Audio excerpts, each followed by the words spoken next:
I guess this is like the first time I'm doing this type of content, but the other day I've seen some reviews of the framework laptop, and I don't think people bring up enough that the price for this laptop is kind of bad, because I have the lowest configuration, but look at the price, 18,000 Czech crowns, which is like 730 euro. It's the i3. I didn't put in any memory, I didn't put in any storage, no operating system, just the power brick and USB-C, USB-A, HDMI and Ethernet expansion cards, because I guess it's like what I would buy.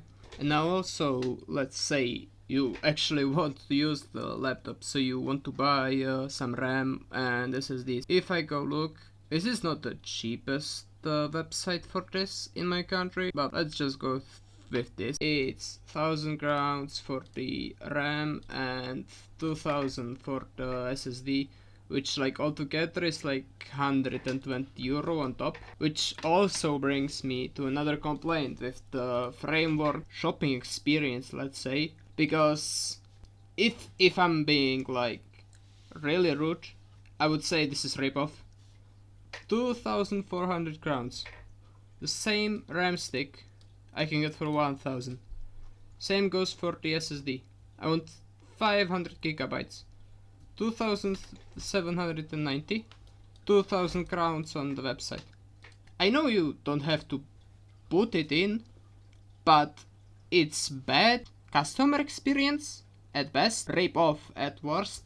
Now if you really think about what's this laptop gonna be used for, it's like student lab for browsing PDFs and Word documents. And if I put in these two components, it's 21,000 crowns, which is 830 euro, 850, which is, let's just say, not very good.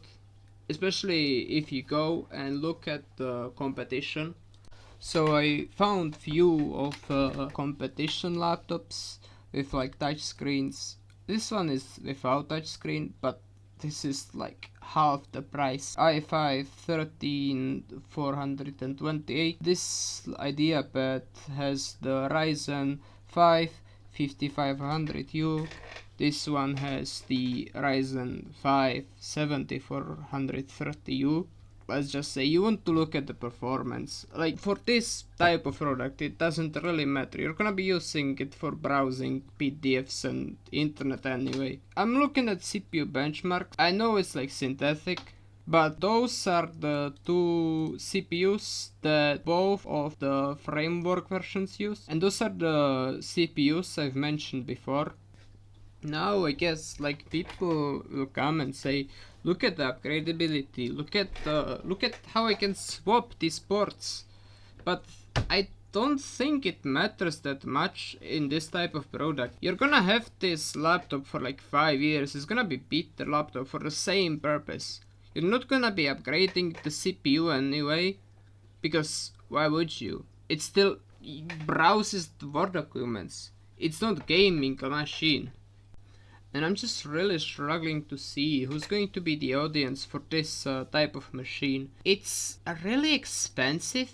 It's not really that great in terms of performance. Yeah, you can take it apart, you can fix it, but I guess that's about like the sell pitch. I don't think schools are gonna be buying it. They're gonna much rather buy a Chromebook, or let's just say this Lenovo PC. And I just don't really think that the sales of this machine are gonna influence the other like manufacturers to make more repairable machines, because it's not gonna be, I guess, much of a success.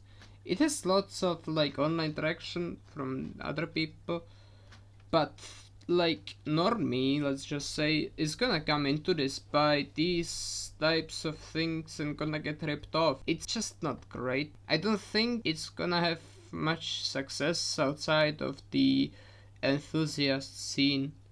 And it kind of bothers me, because I would love to see like laptops being more repairable and stuff like that. I I would like to see at least framework improve with the pricings on the SSDs. 4000 for 1 terabyte is kind of insane. Same goes for this. And the expansion cards themselves aren't really cheap. I guess video over. I don't really know if I'm gonna make more of this type of content. I guess if it gets some traction and if I see something that interests me later,